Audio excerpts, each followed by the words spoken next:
Hello बच्चों, कैसे हैं आप सब? I hope you all are fine. बच्चों, हमारा थर्ड लेक्चर जो कि स्टार्ट होगा फेजेस ऑफ फेजेस डायग्राम से। थर्ड लेक्चर में जितना भी ऑल्टरनेटिंग करंट सर्किट्स का पार्ट है वो मैं आपका कंप्लीट करा देता हूँ। तो जितना भी बचा है उसको एक साथ कंपाइल करके हम लोग कंप्लीट कर लेंगे, और बीच बीच में भी जो आपके रबिंग वाला पार्ट होगा वो भी मैं कट कर दूंगा ताकि वीडियो की लेंथ कम हो जाए और कम टाइम में आपको ज़्यादा फायदा हो जाए। ठीक है, क्लियर हो गया?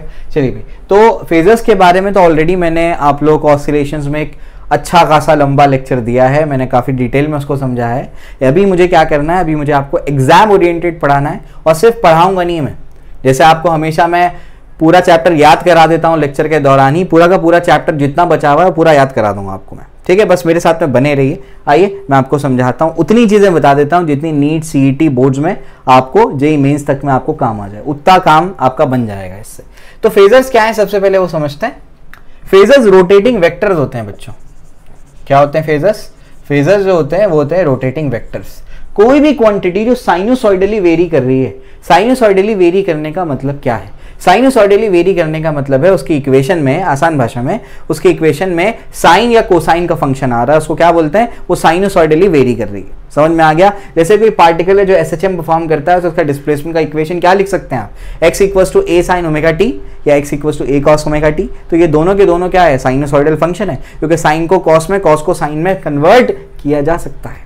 समझ आया? क्लियर है? मैथमेटिक्स के असल समझोगे ना तो पता लगेगा कि दोनों अलग अलग फंक्शन है, नहीं है तो एक ही जैसे फंक्शन है। ठीक है, चलो ग्राफ भी एक जैसे बनता है। अभी मुद्दा क्या है? मुद्दा ये है, कोई भी क्वांटिटी जो साइनोसॉइडली वेरी करेगी, कोई भी क्वांटिटी जो साइनोसॉइडली वेरी करेगी, मतलब उसके इक्वेशन में साइन या कोसाइन का फंक्शन आएगा, तो उसको हम लोग रोटेटिंग वेक्टर से रिप्रेजेंट कर सकते हैं। अब सवाल यह है कि वो जो क्वांटिटी आपने ली है वो स्केलर है कि वेक्टर है? कोई फर्क नहीं पड़ता। अगर वो स्केलर भी होगी तब भी उसको रोटेटिंग वेक्टर से क्या करेंगे हम लोग? रिप्रेजेंट कर देंगे। ये खास बात होती है फेजर की कि वो स्केलर क्वांटिटी को भी क्या कर सकता है? वेक्टर के तौर पे यूज करने में हमारी हेल्प कर सकता है। हाउ बोलिंग है? हाँ, ऐसे हो सकता है। यही सबसे बड़ा क्या है? फायदा है इसका, फेजर्स का। ठीक है ना? तो फेजर्स क्या होते हैं? फेजर्स रोटेटिंग वेक्टर होते हैं। ठीक है, और इसके अलावा ध्यान रखेंगे आप लोग, ये रोटेटिंग वेक्टर्स होते हैं जो हम लोग क्या करते हैं, कोई भी साइनोसॉइडली वेरी क्वांटिटी को क्या करते हैं, उसके जरिए रिप्रेजेंट करते हैं। फेजर डायग्राम्स क्या होते हैं? Phasor diagrams basically, phasor diagrams ऐसे डायग्राम्स होते हैं, ऐसे डायग्राम्स होते हैं जिनमें फेजर्स को बनाया जाता है। समझ में आ गया? जिनमें फेजर्स को बनाया जाएगा उनको क्या बोलेंगे? फेजर डायग्राम बोलेंगे, या फिर उसका और एक नाम होता है आर्गेन्स डायग्राम। आर्गेन्स प्लेन जो आप लोग पढ़ते थे कॉम्प्लेक्स नंबर में 11th स्टैंडर्ड मैथमेटिक्स में, वही आर्गेन्स डायग्राम, फेजर डायग्राम भी उसको कहा जाता है। तो डायग्राम जिसमें फेजर्स को हम लोग रिप्रेजेंट करेंगे, ऐसे डायग्राम को क्या बोलेंगे? Phasor diagram. मैं आपको इसके नोट्स आपको हमारे ऐप पे मिल जाएंगे, आमिर सर इंस्टीट्यूट करके ऐप है, गूगल प्ले स्टोर से आप लोग डाउनलोड कर सकते हैं। तो अगर ये मान लीजिए आपका एक्स एक्सिस है, मान लीजिए आपका वाई एक्सिस है, और उसके बाद जो है ये जो है ऐसे यहाँ पर आपका एक वेक्टर है, इसका अभी बताऊंगा लेंथ क्या होगा। एक वेक्टर है, ये वेक्टर है मान लो ई, ठीक है ना? तो इसका एंगल कितना है? Omega T. एक और वेक्टर है, ये कौन सा वेक्टर है? ये करंट वेक्टर है, इसका यहां पर इनके बीच में एंगल कितना है? मान lo fi.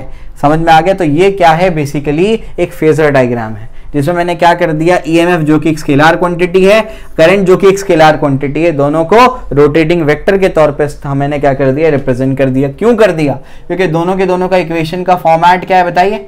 E equals to E not sine omega t, I equals to क्या होगा? I not sine omega t. समझ आ गया? देखो साइन फंक्शन आ रहा है, कॉस के टर्म्स में भी लिख सकते हो, बता चुका हूं पहले ही मैंने।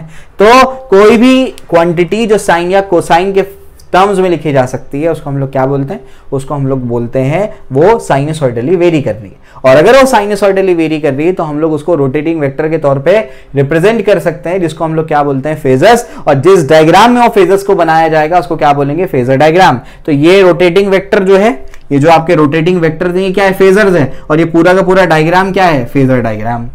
समझ आया? आई होप आपको ये क्लियर होगा। अब मैं कुछ और पॉइंट्स आपको बताता हूँ इसी से रिलेटेड, आइए उसको समझते हैं। कुछ और पॉइंट्स क्या हैं? अब ये पॉइंट्स आपको काम आएंगे आगे के, जो हम लोग को डेरिवेशंस करने हैं। डेरिवेशन भी जब मैं कराऊंगा तो आपको एल्गोरिदम दे दूंगा, एक एल्गोरिदम से 3 डेरिवेशंस आपके आराम से हो जाएंगे। ठीक है ना? हर एक चीज में आपको मैं पैटर्न बताता हूँ। एक फिजिसिस्ट जो होता है, एक साइंटिस्ट जो होता है, वो हर चीज में पैटर्न ढूंढता है। आपको भी यही करना है, आगे जाकर के चीजों में पैटर्न ढूंढना है। तो आपको मैं डेरिवेशंस में भी पैटर्न बताता हूं, एक पैटर्न बताऊंगा, उससे आपकी बहुत सारी परेशानियां हल हो जाएंगी। ठीक है, अब इंपॉर्टेंट पॉइंट्स आप लोग याद रखेंगे।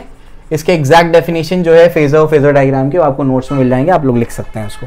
तो सबसे पहला जो इसमें पॉइंट होगा वो क्या है? सबसे पहला पॉइंट जो है इसके अंदर, ध्यान से देखिएगा, सबसे पहला पॉइंट है कि जो आपका एंगुलर वेलोसिटी होती है, एंगुलर वेलोसिटी ऑफ फेजर, और फेजर तो रोटेट कर रहा है, जब कोई चीज रोटेट करेगी तो मतलब एंगल में घूमेगी, एंगल में घूमेगी तो क्या करेगा, कुछ ना कुछ एंगुलर डिस्प्लेसमेंट होगा, कुछ ना कुछ एंगुलर वेलोसिटी होगी।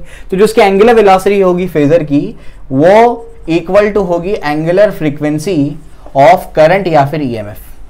अब करंट की एंगुलर फ्रीक्वेंसी समझ में नहीं आ रहा, बताया था पहले भी आपको मैंने, ये जो ऑल्टरनेटिंग करंट है ये कैसे प्रोड्यूस हुआ, कॉइल को रोटेट करने से। तो कॉइल 1 सेकंड में जितनी बार रोटेट करेगा उसकी फ्रीक्वेंसी है, फ्रीक्वेंसी को 2π से मल्टीप्लाई करो, वो उसकी एंगुलर फ्रीक्वेंसी है। तो जो एंगुलर फ्रीक्वेंसी होगी करंट की या फिर ईएमएफ की, वही एंगुलर वेलोसिटी होगी फेजर की। समझ आ गया? सबसे पहला पॉइंट ये याद रखेंगे।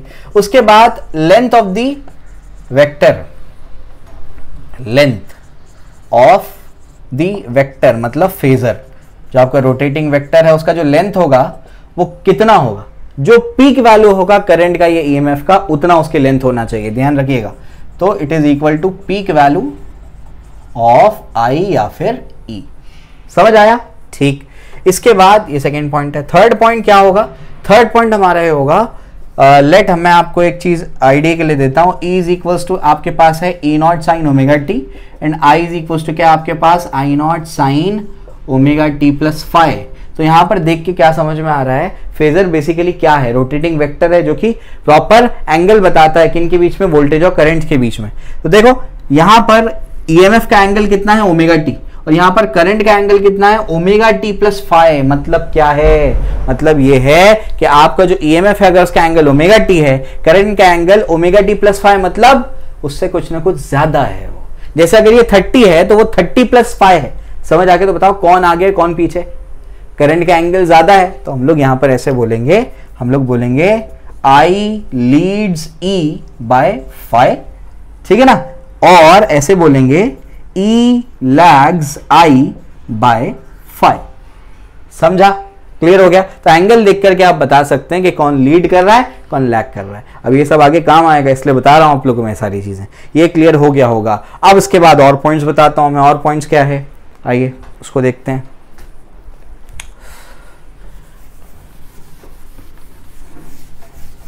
देखिए और पॉइंट्स क्या है इसके अंदर। और पॉइंट्स ऐसे हैं, इसको ऐसे समझिएगा आप कि हमारे पास क्या है, फोर्थ पॉइंट हमारे पास ऐसे है, ये हमारा क्या है, ई नॉट है, ई नॉट, और ये हमारा क्या है, ये हमारा आई नॉट है। क्या एंगल ओमेगा टी है, ये एंगल क्या है, फाई है। क्लियर हो गया? समझ में आता? अब क्या, ये दोनों के बीच में प्रॉपर एंगल है। देखो ई का एंगल कितना है, ओमेगा टी, और आई का एंगल कितना है, ओमेगा टी प्लस फाइव। पूरा एंगल होगा ना आई के लिए तो ओमेगा टी प्लस फाइव। ठीक है, क्लियर हो गया? अब क्या, अब ध्यान से देखिए, आप क्या करेंगे, आप अगर प्रोजेक्शन लेते हैं, प्रोजेक्शन का मतलब आपको पता होगा, मैंने ऑसिलेशन में बताया था, प्रोजेक्शन का मतलब होता है फुट ऑफ द परपेंडिकुलर। क्या होता है? Foot of the perpendicular. आप अगर प्रोजेक्शन लेते हैं, प्रोजेक्शन, तो प्रोजेक्शन जो होता है वो आपको इंस्टेंटेनियस वैल्यू ऑफ करंट या ईएमएफ होगा। अगर ईएमएफ का प्रोजेक्शन लिया मैंने, फुट ऑफ द परपेंडिकुलर लिया, तो ये क्या देगा, इंस्टेंटेनियस वैल्यू ऑफ ईएमएफ, और ये क्या देगा, इंस्टेंटेनियस वैल्यू ऑफ करंट। आप बोलेंगे सर प्रोजेक्शन तो यहां भी आ सकता है, बिल्कुल आ सकता है, इधर आ गया, ये भी प्रोजेक्शन, ये भी क्या है, इंस्टेंटेनियस वैल्यू। अब कब कहां होगा, कौन सा वैल्यू लेना है वो आपको मैं बताता हूं। अगर आपका इक्वेशन ऐसा है, I is equals to I not sine omega t, E is equals to E not sine omega t, तो इनका साइन फंक्शन है ना, साइन फंक्शन होगा, तो प्रोजेक्शन जो है, प्रोजेक्शन y एक्सिस का जो प्रोजेक्शन होगा वो आपको क्या देगा, इंस्टेंटेनियस वैल्यू दे देगा। समझ में आ गया? जो आपके y एक्सिस का प्रोजेक्शन क्या करेगा, आपको इंस्टेंटेनियस वैल्यू ऑफ करंट या फिर ईएमएफ देगा। बात समझ में आती? क्लियर हो गया? उसके बाद अगर आपका I का वैल्यू है I not cos omega t, यानी अगर वो कोसाइन फॉर्म में है, E is equal to E not cos omega t, तो ये इनका जो प्रोजेक्शन होगा, अगर कॉस फॉर्म में है तो projection on x axis, x axis का प्रोजेक्शन क्या करेगा, इंस्टेंटेनियस वैल्यू देगा। समझ में आ गया? मतलब क्या, अगर कोई पर्टिकुलर इंस्टेंट पे आपको जैसे रोटेटिंग वेक्टर रोटेट करते करते यहां पहुंचा, अब यहां जब वो पहुंचा है तो मुझे निकालना है कि ये इंस्टेंट पर उसका वैल्यू कितना है करंट का, तो प्रोजेक्शन में इधर ड्रॉप कर दूंगा। कब? जब वो कोसाइन फंक्शन होगा, और कोसाइन फंक्शन होगा तो यहां ड्रॉप कर दूंगा और उससे मुझे पता लग जाएगा कि उसका उस इंस्टेंट पे वैल्यू कितना है। समझ आया? क्लियर हो गया? तो ये इसके कुछ इंपॉर्टेंट पॉइंट्स आपको बता दिए मैंने। सबसे पहले बताइए फेजर क्या होता है?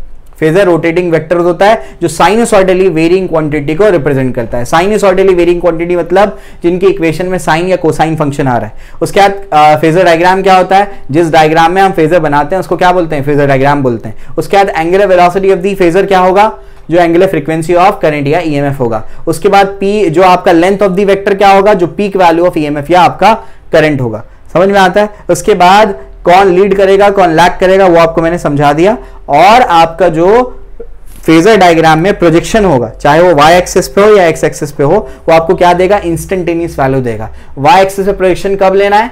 जब वो साइन फॉर्म में होगा। x एक्सिस पे प्रोजेक्शन कब लेना है? जब वो कोसाइन फॉर्म में होगा। समझा? क्लियर हो गया? इसका फायदा क्या है? इसका फायदा ये है कि ये जो है रिगरस मैथमेटिकल कैलकुलेशन से हमको बचा लेता है और स्केलर क्वांटिटीज को वेक्टर बना करके हमारे सामने पेश कर देता है, ताकि हम उस पर वेक्टर के लॉज लगाएं, बहुत आसानी से हम क्या करें और इक्वेशंस को डिराइव कर लें। ठीक है? क्लियर होगा? वो आपको आगे जाकर के समझेगा जब मैं अभी 4th डेरिवेशन कराऊंगा इसके बाद से जो स्टार्ट होने वाले हैं। ठीक है? आई होप आपको ये समझा है। अब इसके बाद आगे बढ़ते हैं।